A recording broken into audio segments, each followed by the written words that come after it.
know. I think we're live now, but she'll let us know.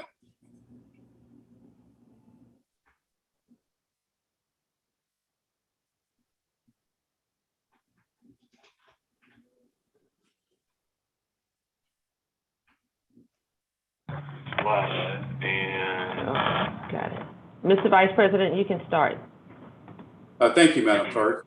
And again, good afternoon to everyone. It's a pleasure to see and really greet you all on this beautiful day, which is March the 18th, 2021. And the time right now is approximately 2:07 p.m. And I am Councilman CJ Small, Vice President of the Mobile City Council, here to greet you all. And also with me is, of course, is our City Clerk, Ms. Lisa Lambert, and her assistant, Ms. Lena. And we also have our council attorney, which is Mr. Chris Aldridge. Mr. Aldridge will be guiding you all. Any question that you all have, please feel free to reach out to him. Once I finish, I'm gonna turn this meeting over to Mr. Aldridge, but I would like for each and every one of you to introduce yourself so everyone can pretty much know you. It is a pleasure that you all have been appointed to this ad hoc committee. And I believe that the council person that chose you really do believe in you, that you would carry out this task.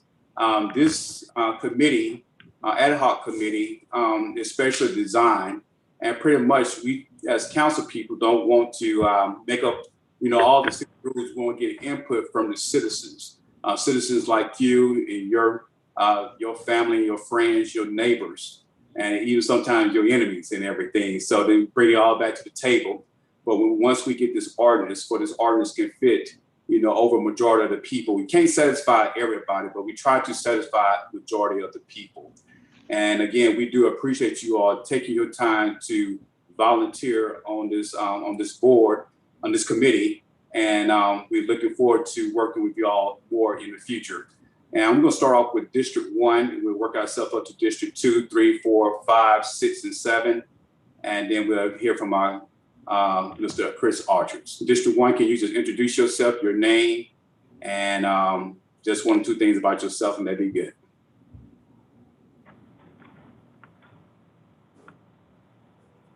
Is anyone from District 1 present? I don't think I was elected. I don't think I was elected by District 1. I think I was just a rep for the Airbnb, but I am District 1. Okay, well, you can just start off there, and then we'll go into District 2. Yeah, so my name's Andrew Thigpen. I'm full-time engineer in the oil and gas industry, but also run a few Airbnb properties. Also, I'm the representative on this group for the Airbnb Host and Mobile group. It's made up of roughly 80 to 90 short-term rental owners in the Mobile area. So I am our rep for that group. Oh, okay. And anyone from District 2 representing? District 2? What about?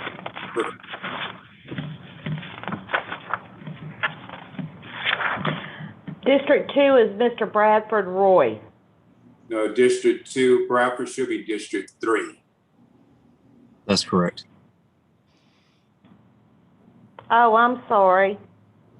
Is Mr. Winter, Sam Winter, should he be? Yes, he's District 2. I'm sorry. And Mr. Sam Winter. Yeah, I don't see him. He's not going to be here today. He had some problems with his computer, and he asked if someone would please get him some notes about today's meeting. Okay, thank you so much for the information. You're welcome.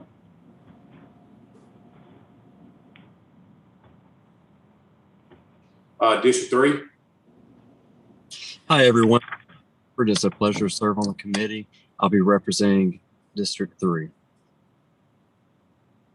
District 4. Yeah, this is Wayne Gardner, District 4. I live in Sky Ranch. Retired insurance and investment person. Did own an Airbnb up in the North Carolina mountains for 3 years.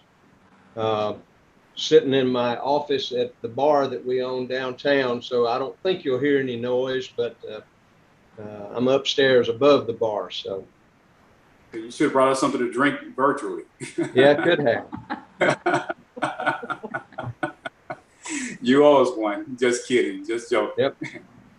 Thank you, Mr. Gardner. District 5.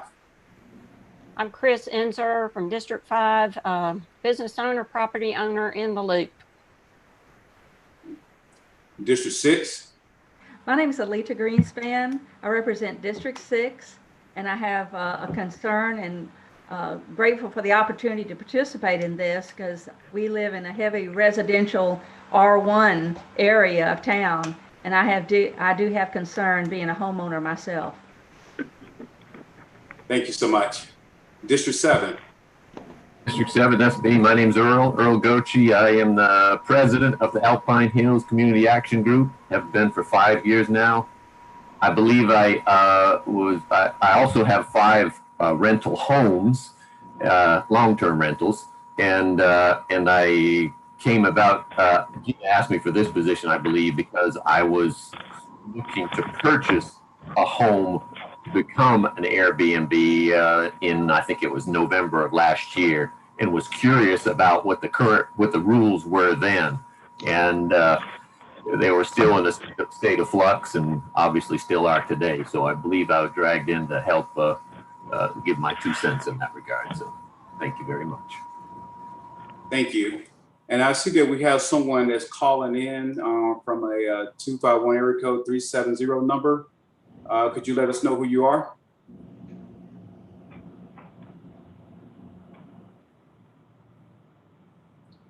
Is anyone present at area code 251-370-4805?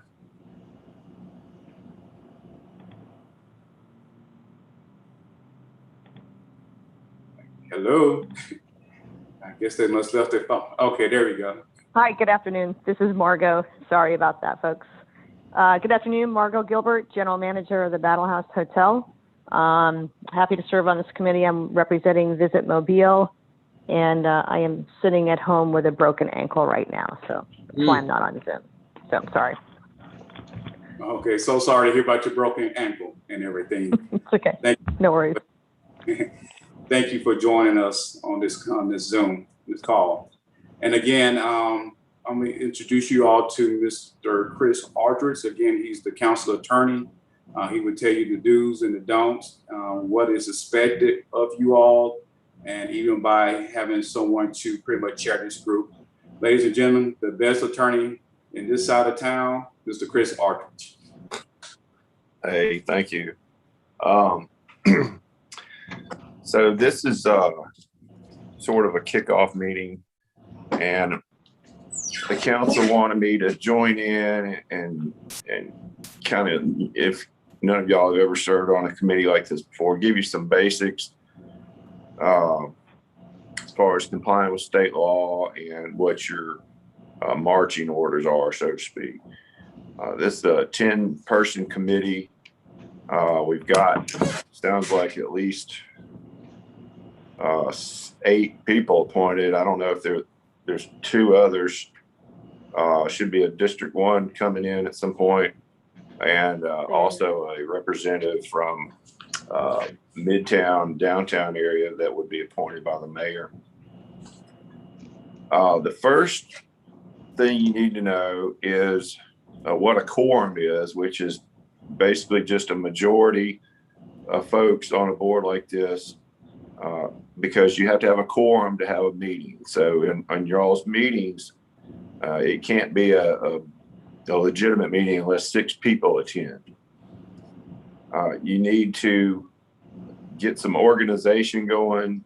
I would recommend that you elect a chairman to kind of run the meeting, a vice chairman to handle it in case the chairman can't be there, and a secretary to take notes of what all goes on, and also to establish some sort of order of business so the meetings flow smoothly and aren't chaotic and don't last forever. Under the council resolution setting up this committee, they requested that y'all hold at least 3 meetings to accomplish your mission and provide a written report of your findings and recommendations to the council by June 30th. I sent around, well, I sent to Andrew because I had his email, copies of the resolution appointing this committee and also some notes that I had made. And then the last 2 ordinances on this topic that had been proposed back in December. So that's just some background information. I'm not going to read my whole committee notes, but I want to hit some high points. This committee is subject to the Alabama Open Meetings Act, which basically means that it is considered to be a public body and that all of its meetings have to be open to the public. The code section is cited in the ordinance. You can read it if you want to, but that's pretty much the basics of it. And you also have to give notice of your regular meetings 7 days prior to one being held. You can get with the clerk and the city council publicist who can help you get the word out about when your meetings are going to be held so that the public notice that's appropriate will go out. When you're discussing committee business, it's you got to think of it like a corporation. It all has to be done in that meeting to avoid violating this act. You know, if I'm on the committee, for example, and I go to one person and try and get them to agree to something, then I keep going to the next people down the road without actually doing it in a public meeting, that's violating the law. Let me ask you a question about your point number 2. You cannot talk separately to discuss something. Are we prohibited then? For example, Earl and I are friends, and are we prohibited from talking about this particular subject just in the course of our friendship? If it gets to where 6 people, a quorum of the body is involved, then yes. A couple of you talking about it would be fine. Okay. And I guess I should have made that point clear. When a quorum of the body is discussing something. Okay. Now, it's called a public meeting. That doesn't mean it's the public, necessarily gets to show up and do whatever they want to do. It's not a Q&A session. Its purpose of the meeting is for this body to handle its business. So you don't have to allow public comment or questions and things like that, but you can if you choose to. Some of you may have watched council meetings before. You'll notice that the council allows a public comment section at its meetings, but that's just kind of an optional thing. So it depends on what the meeting is about, whether you want to do that or not. Right now we're meeting on Zoom. This is important because it may be changing soon. In Alabama, generally speaking, all meetings need to be in-person meetings. But since COVID hit, the governor issued a temporary, I say temporary, it's been going on a year now, but declaration of emergency that allowed for public bodies to meet over Zoom and things like that, provided that there was an opportunity for public participation and that it was broadcast just like this is being broadcast on YouTube. I would expect that in the not too distant future that this state of emergency be revoked. I don't know when it's going to happen exactly, but with COVID seemingly winding down, I would expect the governor to revoke that rule. And at that point, you'll need to start having in-person meetings. There are some rooms available on occasion at the courthouse. The clerk can help you with that. Those meetings probably would have to be finished by 5 p.m. Or you can go find wherever you want to have a meeting. I have a question about your Zoom meeting and your criteria. Zoom you can do Zoom. Will the city be setting up these Zoom meetings using the city's Zoom account? Usually you can have a free 45-minute meeting, but if you have anything that is extended over 45 minutes, there needs to be an account set up, a paid account set up to hold a Zoom meeting. So would the city be using their Zoom account to do these Zoom meetings until we're able to meet in person?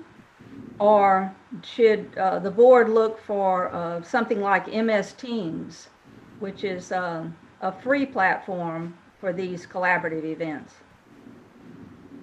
The first part of your question, I don't know the answer to. Okay. Typically, these boards, and we're kind of in a strange time with the COVID going on. Right. But typically, once these boards are set up, they're on their own to go do their thing. And the clerk and me and all that usually don't get involved. Now, whether they're able to help temporarily on the Zoom link or not, I don't know. Now, the MS Teams you mentioned, I'm not really familiar with it. If it is like this and people can get on it for free and can watch it on a live stream, then that would satisfy the criteria that the governor has allowed.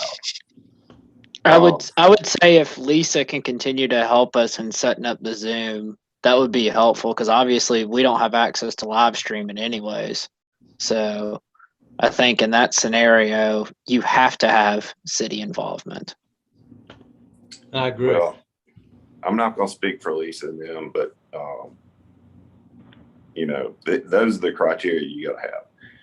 It wouldn't be public. We wouldn't be able to publicize it either without the city clerk making said announcements or whatever for the next scheduled meeting. So I think they have to do that step anyway. Like I said, I'm not going to speak for the clerk's office. We can actually provide, and we do provide for other boards, a media contact list for you to make your press releases, and then we can have it placed on the council's Facebook page, and that's normally how the other boards make their public notice.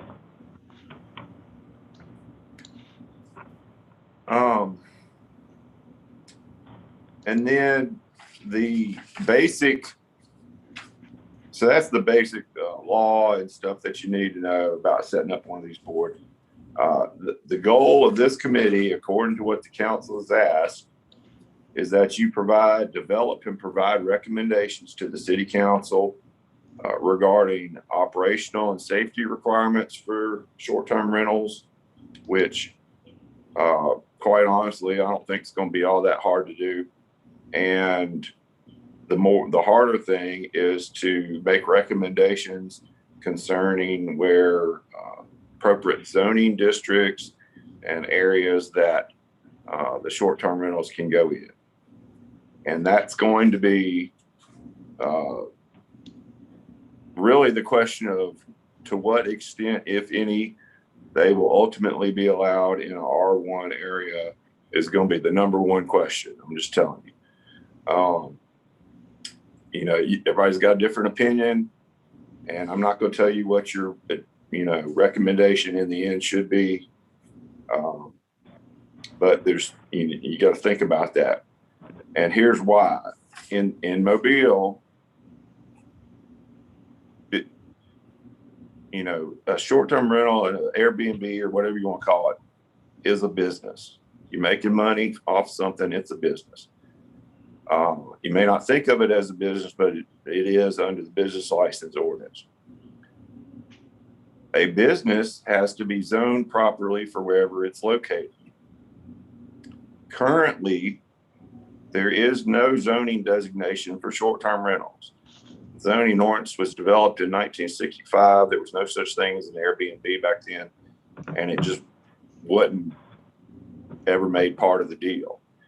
So if you were to go, and the whole thing really came up about getting business licenses for these rentals, and in the midst of that, we realized that if you go ask for a business license, doesn't matter what kind of business it is, they're going to do a zoning check. Since there is no category for short-term rentals right now, if you apply today, the city, whoever runs the business license office, would tell you that that would be considered to the next closest thing, which is an Airbnb, or excuse me, a bed and breakfast. Bed and breakfasts are not allowed in R1 areas. So it would put basically everybody out of business on this. So if the zoning ordinance is amended to create a locations where Airbnbs can go, that will accomplish two things. Number one, it will grandfather in whoever's currently got an Airbnb, and they would be able to continue operating because they existed at the time the zoning ordinance was amended. The second issue is that it would obviously create a place, a location where new Airbnbs could go. That's something that y'all have to look at, but we've got to come up with some kind of zoning designation. And there's different opinions in the public and on the council also as to, to what extent they should go in different locations, and, just come up with your best recommendation. Chris, before you leave, that is that new Mappa Mobile. I don't know when it might become law, but it does that. I don't think that addresses short-term rentals either, does it? No, what he's talking about is the city administration is proposing a new zoning code. It's called the UDC, or Unified Development Code, I think is what it is. And we actually had proposed a zoning amendment back in December or early January to address Airbnbs. And some of the city administration came to the council and asked if they would hold off on doing anything on that because they were about to roll out the new Unified Development Code. And in that, it does not address Airbnbs or short-term rentals at all. So once that's adopted, which is going to change the entire zoning code for the city, we're still going to need to amend it, either in conjunction with that or right afterwards to address the Airbnb situation. So there's some time to do that because I think the zoning change is going to take a while to work its way through. Chris, what is the designation, the zoning designation for bed and breakfast? I looked on the, there's I for industrial, and then various B's for business. And I didn't see one for bed and breakfast. It is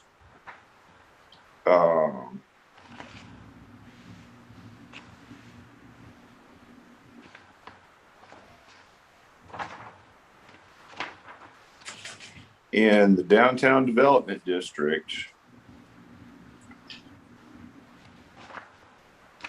It is T3, 4, 5.1, 5.2, T6, and SDWH, which is pretty much most of the downtown development district. In other areas outside and that's pretty much the area, the Hank Aaron Loop inside Broad Street Loop. In the rest of the city, bed and breakfasts are allowed by right in zoning districts T-B, B2, LB2, and B4, and they're allowed with planning approval in R3, RB, HB, and B1. Could we get what that means, list of those? Because the list I pulled down off the city website just simply listed T districts, TB districts. and HB It's- districts? I didn't It's see in that. chapter 64 of the city code, which is enormous. If you look at the, if you want to make a correlation instead of digging through that whole thing, if you look at the zoning ordinance amendment that I had sent to Andrew, and I think he provided it to everybody, anything that I've got on there as owner occupied areas is going to be the same as what a bed and breakfast is.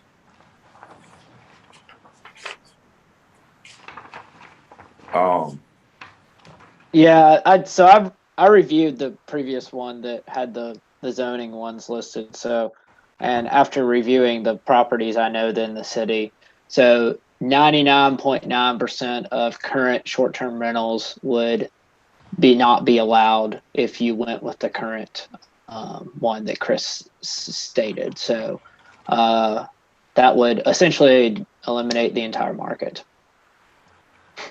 If you went by the what category for new ones, that's correct. So what it would do, in my opinion, is everybody who's in right now would own a monopoly on it, but you would destroy any future business. So it creates a conflict, in my opinion, of that. I don't plan to add any more properties personally, but I think that it's important that people are allowed to. So I think there's some issues there to think about. And also a couple things to remember is how they're categorized is an Airbnb is used for, now while it's a short term, it's used for the same amount of people as the R zone it's in. A good example, if I'm renting an Airbnb in an R1, I only have one family staying there, versus the reason for the specific designations of a true, what you would call active Airbnb, active bed and breakfast. So that is, in most cases, somebody lives there, is that is a multi-family use. So if you look at the current bed and breakfasts in the city, those are multifamily use that provide additional services that are active services such as food, all that stuff. So that's just something to keep in mind, why the current code states the current zones it's allowed in, because of the actual family usage for those. So just keep that in mind. Does the bed and breakfast, since you seem knowledgeable, Andrew, have the duration of consecutive days that's in this particular, the latest ordinance, 180 days consecutive for rental periods? That's 6 months. That doesn't seem like it's in the spirit of short-term rentals. What is that? What is the statement that it says? I know there's a lot about the 180 thing. Yeah, the 180 days, that's 6 months. That's correct. It seems excessive when you think about the spirit of a short-term rental. So I was wondering what the bed and breakfast, in their definition, does it have a duration of consecutive days? I don't know. Okay. That I don't know. I don't have an answer to that. Is that 180 days consecutive, or is that in a year? No, it says in this particular ordinance that I have that was sent, it was 180 consecutive days per rental period where an individual natural person holding a fee simple title, blah, blah, blah, blah. But it was 180 days. That seems to be the most consistent concern I have, is that 180 to 6 months and not being in the spirit of a short-term rental. Let me address a couple of things. Okay. Yes, these issues, that's what y'all got to work out. The 180 days, the reason it says that, it says less, basically what we're talking about here, Airbnbs, are to be considered anything less than 180 days. Because this current city code for regular rental houses considers them to be required to have a license if they're rented for 180 days or longer. So the 180 was picked to leave so there wouldn't be a gap between the two. And that ordinance, the ship's already sailed on that one. I don't think you need to get off worrying about it too much, because it is what it is. But yeah, the zoning areas and all of that that's what your role is. Finally, my final thoughts are, I know there's every city's got a different way of doing things. Every state's got their own different laws. I think y'all should try to keep whatever you come up with fairly simple. We don't need an 80-page Airbnb ordinance like New Orleans or Charleston or whoever has. If I was y'all, I would focus on the issue of locations, and do you need to add any other safety or operational requirements. And with that said, that's the gist of what I had to say. And I would suggest that y'all elect a chair and vice chair and secretary and have at it. Thanks, Chris. Chris, could I ask one question more? Again, back to that map of Mobile, and that is the ADU. I think it's auxiliary or something dwelling unit. That is in the map of Mobile. It talks about having I don't want to say a small residence, you might say, like a grandmother cottage or whatever on the premises.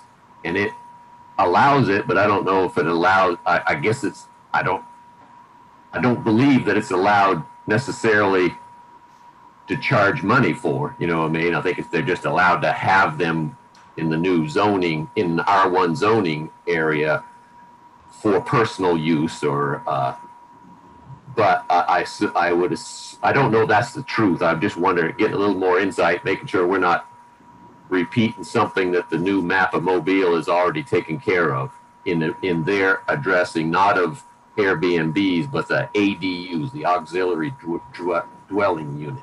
I think that, well, I have to admit, I'm not 100% familiar with it but from what you're saying, that's what it sounds like. A mother-in-law house or garage apartment or something like that that's out in your backyard kind of a thing. Not intended necessarily, or at least they didn't direct it in that map of Mobile that I could see about whether or not you can charge for it. You know what I mean? Yeah, there's not a zoning designation for short-term rentals in there.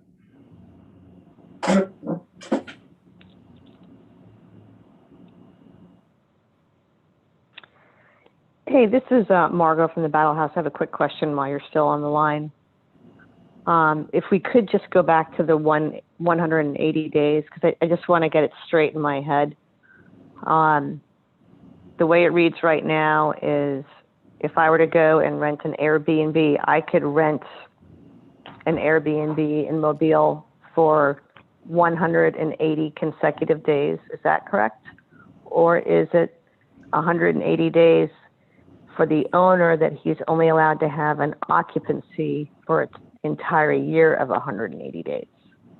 The way I read it, and I went back to it, and this is the way it was interpreted to me, and Chris, you can correct me if I'm wrong. So it defines it as 180 consecutive days per rental period.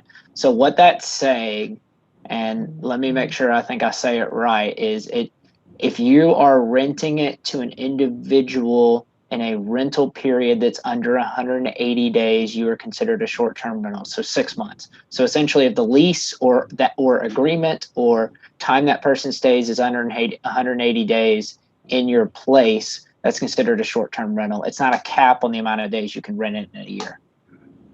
Is that correct? That's the intention, yeah.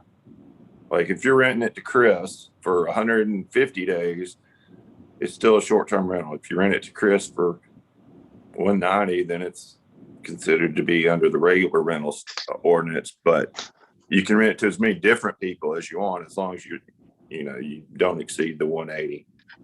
Yeah, and at the point that I exceed 180 with an individual, for example, it becomes a long-term rental at that point. So if I have 6 month or longer lease or agreement or rental period.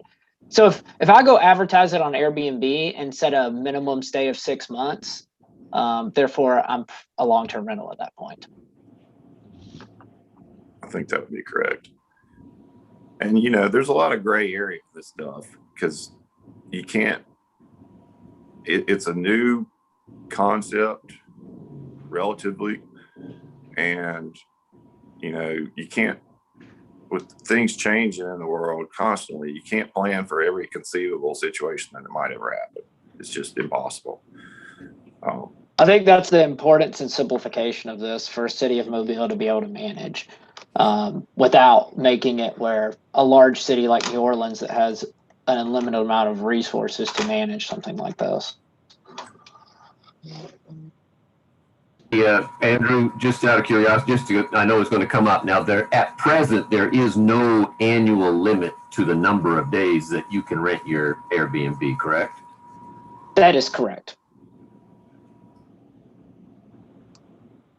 And I'll say this, if there was a limit, a lot of people would leave the market because it might be profitable to go to a long-term rental or sell the property. There's not as much money as you think there is in it. I'll say that. Well, we'll all hope for, more and more tourist industry and help everybody out, I know from my experience, if you have a mortgage and taxes and everything on the property, if you don't rent it for 15 nights a month, you're not going to make a penny. So if it doesn't rent for more than that, you're probably going to lose money. Is that what you think, yeah, Andrew? That's correct. So the thing you have to realize with the short-term rental, so we're eating all the expenses from the toilet paper to the utilities to the yard care to something stupid as the free water I give my guests. So my all-in expense. Also, I have specific short-term rental insurance for both of my properties, which is more expensive because it contains liability insurance, it contains loss of income insurance, all that stuff. So there's a much higher expense. Plus, it's furnished. So I got $10,000 in furniture in one of my properties. So I mean, you think about the overhead is significantly higher on a short term than a long term. So you have to keep the thing running. At the point that you limit the nights, it doesn't become profitable anymore. Chris, I'd like to ask a question regarding enforcement. If R1 is being considered and there's limited constraints, who would, there's been mention of the ordinance including a 3-strike, you're out. In other words, if the neighborhood complains about this transient group of people in and out, I would like for us to be able to recommend to the city in this, in our recommendations, a 3-strike, you're out rule, especially if it involves police reports. Is that, can we consider that, or is that off limits as well? I think y'all can consider and make whatever recommendations you want to make. The council is asked for your wisdom and knowledge, being interested parties. And, whatever you come up with, it's got to be able to work with already existing laws. We are somewhat constrained. Cities can only do in Alabama what the legislature allows them to do. It allows them to require people to have business licenses. If laws or ordinances are violated, a business license can be revoked, no matter what kind of business it is. And that's a process that you got to go through the city council, have public hearings and things like that. And it doesn't really happen all that often. It happens, it's usually a pretty egregious situation where it does happen. So, I'm not saying don't recommend anything. I'm just saying when you get off into that, you're really, it has a domino effect on other things that are already set up. Well, it would be specific to this new zoning classification, I would think. Because living in a neighborhood next to a school, I also have concerns about a lot of transient people in and out, in and out. And I've been on the Airbnb, the Expedia, and the VRBO website, and they really only talk about your credit card and telephone number and blah, blah, blah. There's not much issue regarding background checks, which I'm concerned about, living in a pretty stable neighborhood. So this 3-strike, you're out, has some significance, I think, for this particular zoning. Yeah, so Chris, you have the 3-strike system has been implemented in other cities as well. So, and those cities have also formed essentially review boards if needed as well. I mean, I know we're a smaller city and that may not make the most sense, but I know that you've seen essentially, I think it was one of the cities I was looking at had actually formed a group of hosts that received complaints directly from neighbors and manage it within that group. So, I mean, there's a lot of options out there. I mean, another thing you have to remember with these Airbnbs, the bad Airbnbs are self-regulating and nobody books them and they eliminate themselves anyways.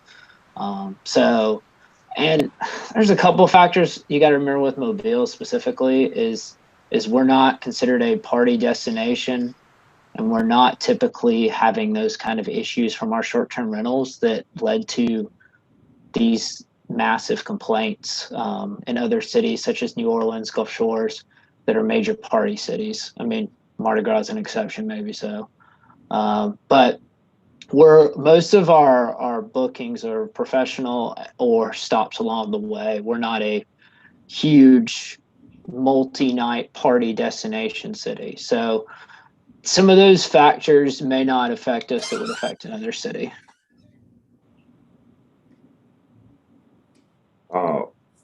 I would say one of the reasons I suggested whatever you come up with, keep it simple, is for 2 reasons. First reason is the city, and I've found this out over the last year and a half, has a ton of ordinances that are long and complicated and nobody really knows what they say.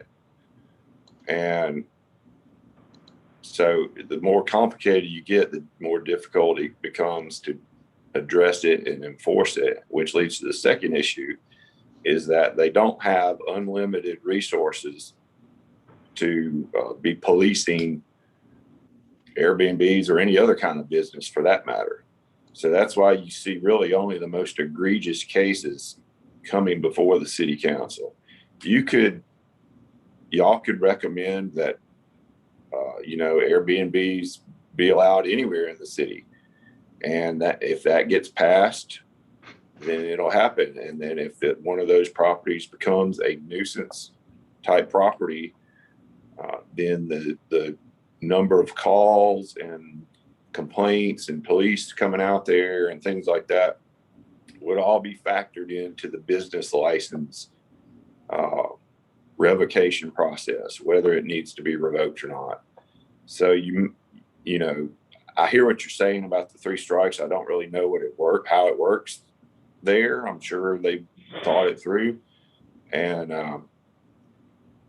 but there is a way to revoke a business license, and you may not need to reinvent the wheel, is what I'm saying. Well, from what you're saying, it seems like you want it crisp, easy to read, and easy to understand, but we can add specific topics, so to speak, to make it easy to implement and still add a level of protection for our citizens, our permanent citizens. And that possibly is Yeah, doable. the council wants your best recommendations, and whatever that entails, you know, you're not really limited. You just got a framework to.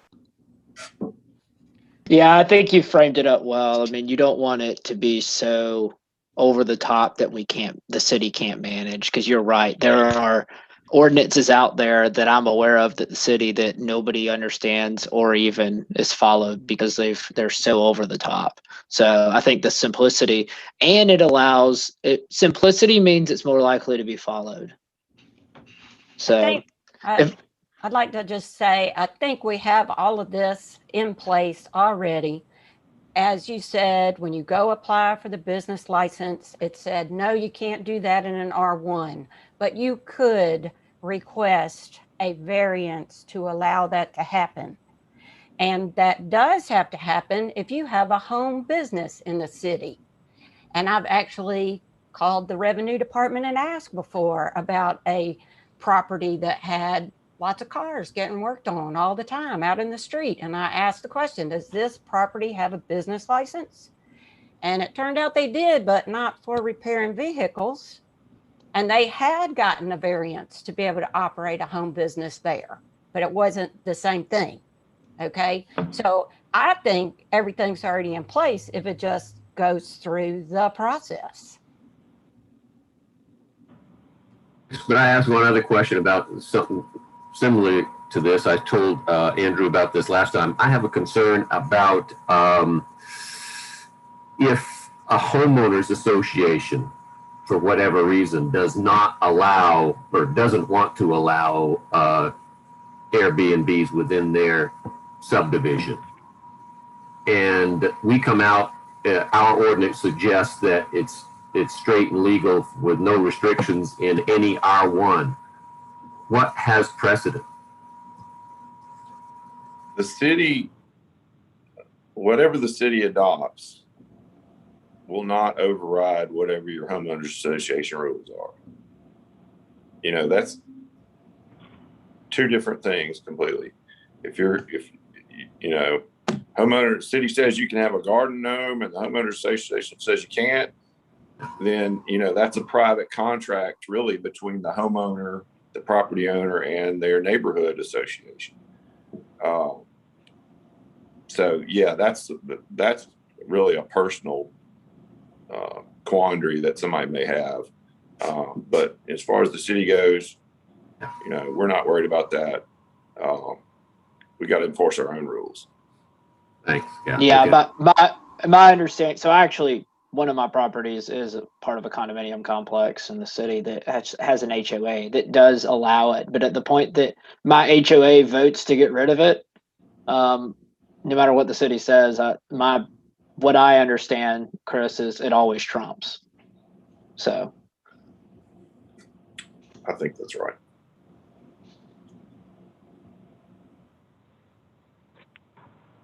Hey, Good. this is Margo again. Just one more thing I just want everyone to think about is I completely agree. We need to keep this simple and very clear and concise. But I also want some very good thought and dialogue put into this, because there could be unintended consequences of what we put together. And I completely understand that what we agree on today, you know, 10, 15 years from now, it could, you know, it's a whole different story. I understand that, but there could be some very unintended consequences in the very near future. And I look at Andrew as probably one of those super over the top, responsible Verbo Airbnb type person and ownership person. And I get that. What my heartburn is that someone's going to come in and not be that Andrew or the group that Andrew is representing. And you can say all day long that person will manage themselves out because of poor reviews and not operating their home in the proper manner.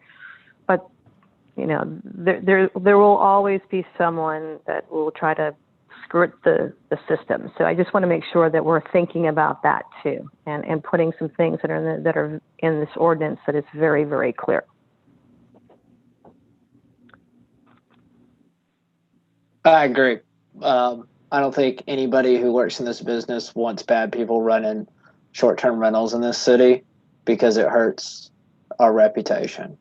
So I think I echo that we got to make sure we don't have garbage people running the short-term rentals in the city. So yeah, you're right. There are potential people out there that don't know what they're doing and all that. So I don't think that's anything anybody in my group I represent wants to happen. So fair point. And that's why I say, I think your group is very well represented, and you all probably do a very, very nice job. I mean, if you look at what's recently happened in our area, Hurricane Sally has brought in a multiple of contractors from outside of the state. And I know on a firsthand occasion that a contractor rented an Airbnb and allowed all of his roofing workers to stay in that Airbnb. But there's no regulations for it, and there were dump trucks and containers and all kinds of stuff in this individual's front of their home and in their driveway, and it took days to reach this owner. So there's some little things that are in there that I just want us to think about. I'm just using a real life example so the rest of the group understands. Margot, I agree with you because I can see you might want to keep it simple, but there's issues, especially in residential areas, street parking or on-site parking, because it is a commercial, it is a business, it is commercial, and any type of health, safety, and welfare. There should be some signage requirements, but I think we can boil it down to very key. I've got 11 points right now that could make it very simple and straightforward. And we've discussed most of them. In this particular, your contact, especially if the owner of the Airbnb is a in-town owner and not an out-of-town corporation. They need to at least have an in-town point of contact that could be reached immediately, especially for fire safety, police, that type of thing. Yeah, there's got to be a way if there's an issue. I agree with that somebody's got to be local. So the thing I agree, you want to prevent a large corporation coming in here and managing a bunch of short-term rentals. That's not the spirit of it. And that was never the intent of the Airbnb platform when it was first invented and where it is now. So, but that happens in some cities. I brought it up last meeting that Orlando has a serious issue with that around Disney, of large corporations buying up complexes almost and turning them into short-term rentals. So.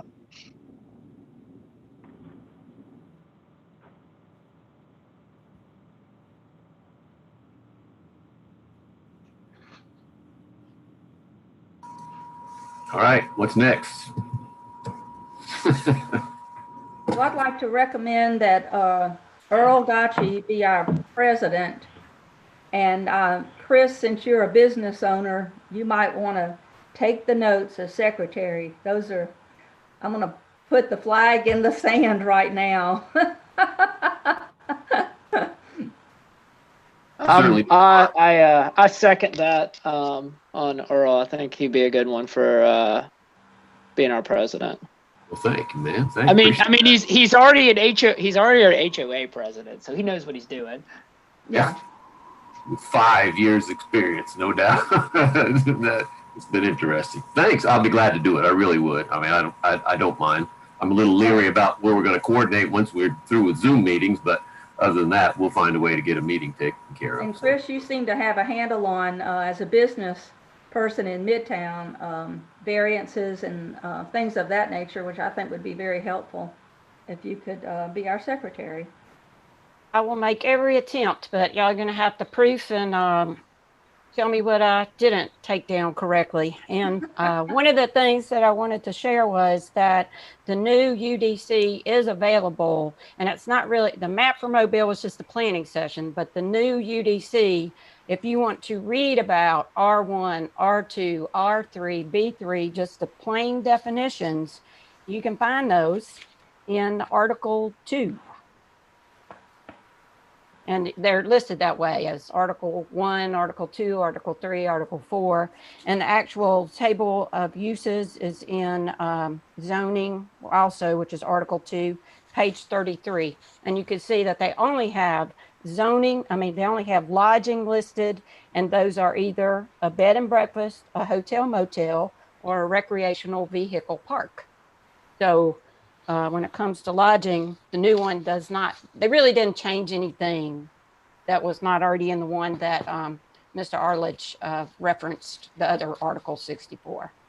You know, I had a question when you're listing the different types of dwellings. I keep seeing the word manufactured home or manufactured trailer, house manufactured trailer. Yeah. Does the city of Mobile allow manufactured homes, new manufactured homes? Like if there's a vacant lot, could I put a new manufactured home on it? I can't answer that 100%. I know that there was a planning commission meeting about a property that is across this one street from me, and they intended to put a used car lot with a trailer for an office. And that, of course, that was my major objection. It's like, nah, I don't think we need a trailer for an office on a property on Government Street. So that planning commission attorney also jumped in and said, if you consider this, you're also approving a trailer. So I guess they do. I didn't think they were legal. I thought it was only as temporary, but I couldn't find a specific ordinance that said so. Well, I read it in the definition, but and I'd like to make more recognition, another recommendation. Andrew, you could be vice president. I suggest you're the vice president because you have some skin in this game too. I have plenty of skin in this game and the 80 or so people that I'm involved with. So I don't mind doing that. And also, guys, I am any data y'all need me to bring or questions along the lines of how all this stuff works, I'm glad to answer. I want this to be a team effort. I think we got a pretty diverse group across here of different backgrounds. So that's good stuff. So no problem doing that. Okay. Do we need to hold any formal vote? If not, then I'll take charge as the chairman, and I have one other issue to raise. Let's answer the first question first. Is that it? Do we need to do a formal vote on this to make it straight and legal? Does it matter? Yeah. Does everybody concur that Earl is the president, Andrew vice president, and Miss Chris is our secretary? Yeah. Yes. All in favor, say aye. Aye. There you go. All right. Thank you. Any opposed?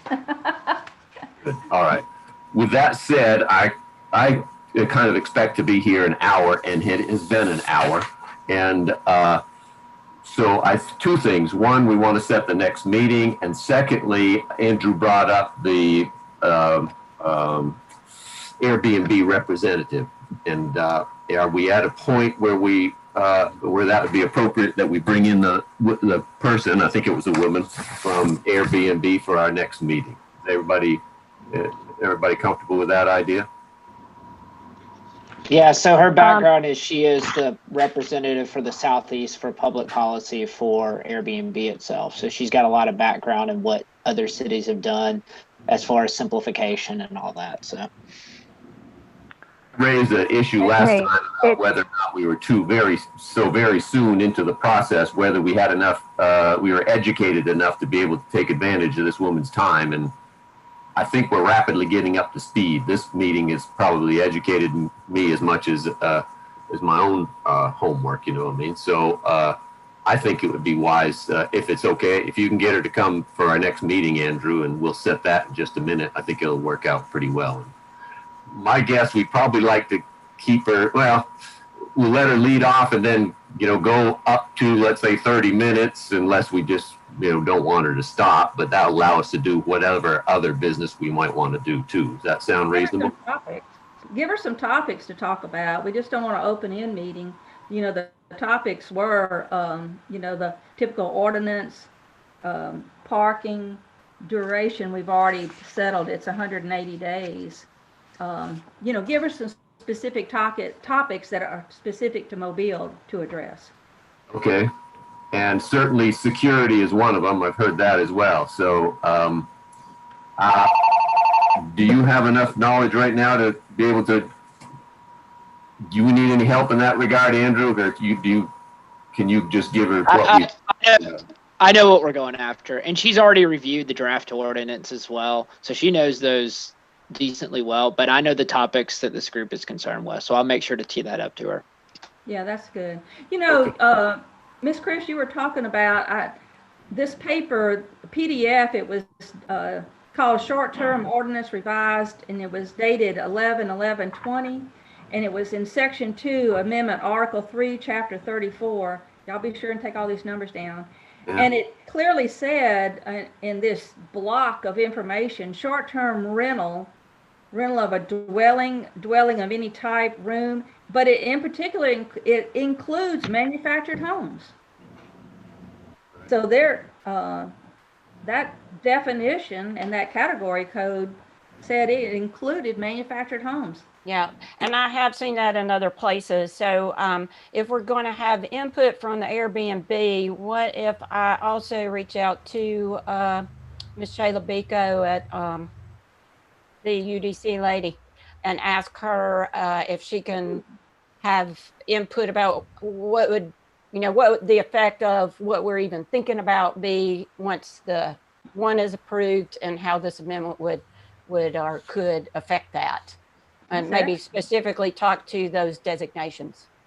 Yeah. Could we pace that out, Chris, and do that not the next meeting, but perhaps the one after that, just so we don't bog ourselves down with meetings and not make the progress we might want to. Okay. So let's set the next meeting. Is a week from today. That worked, almost worked last time, except it was St. Patrick's Day yesterday. So it seems like 2 o'clock in the afternoon seems to get a fair representative of who we are. Is there any reason to change the time?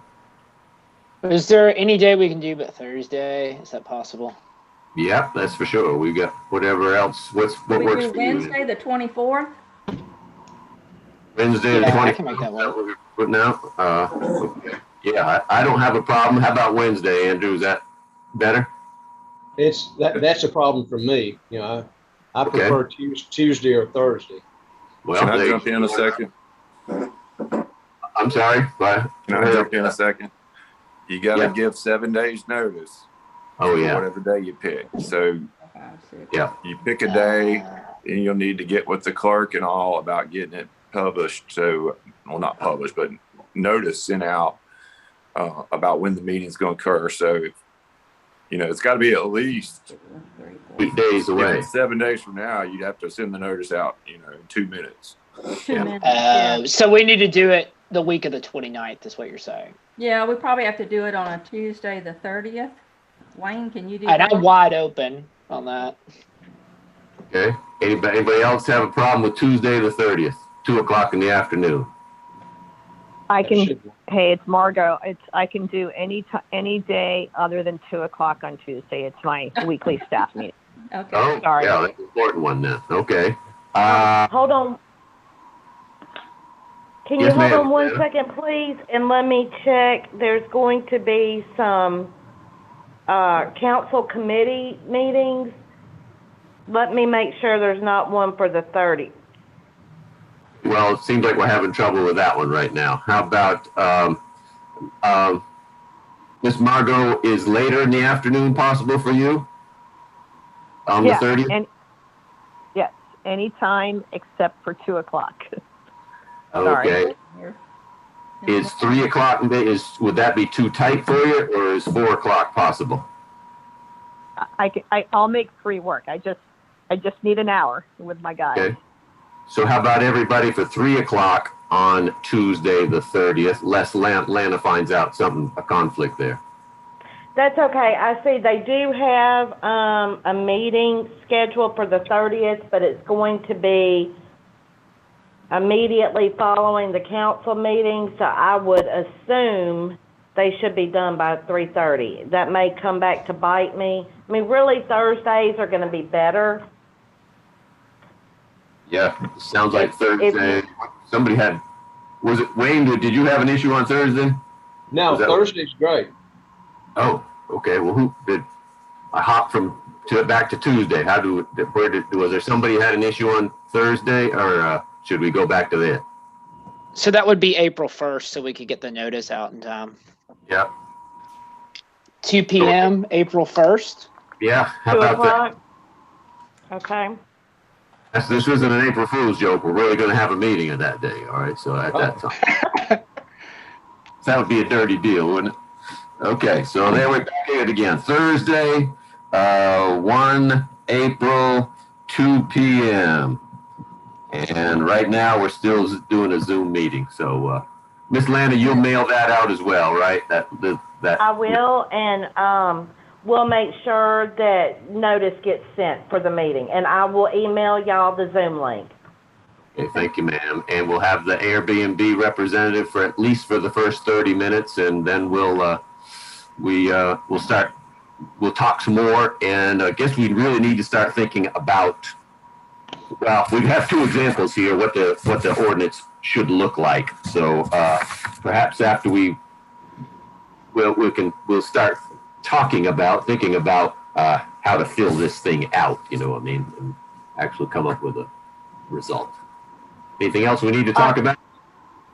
Hey, it's Margo again. One more time, I apologize. I would be happy to be the catcher for this. I've heard a lot of people over the last 2 meetings have thoughts and ideas and what they've read in other city ordinances that may or may not necessarily be in the current one. I think we need to start having a white paper where we're putting down all of our thoughts of what we would like, what our wish list would like to be. And then as a group, we can go through and say, no, that's not irrelevant. I mean, we need to start working we need a working document instead of a talking document. Yeah, okay, good point. At least a list of concerns so that we know, and then in turn what we're going to do to address them. So you're right. I think that's a wise thing. Surely do. And I'm sure, I don't know if that falls on that. Did you say you were volunteering to put that together, Margo, or were you just suggesting that's what we need to do? I would be happy to be the catcher of the document. I think I heard someone say that they have 11 points down. If you have points or things that you've read in other ordinances, send me the points and I will generate one document and we can use that to mark up and so we can, I think it will streamline our process much Margo, that's easier an and help. excellent idea. I think, Margo, that's excellent. That's very logical and reasonable. And that's why she runs a hotel. Yeah, exactly. That's why she's in the business she's in. So thank you. That's great. Thank you, Margo. Anybody else got anything out to add right now? Right, we'll adjourn until 2 o'clock on April the 1st, Thursday the 1st. Thank you very much, everybody. Thank you. All right. Bye-bye. Thank you. Thank you, guys. Everybody have a good weekend.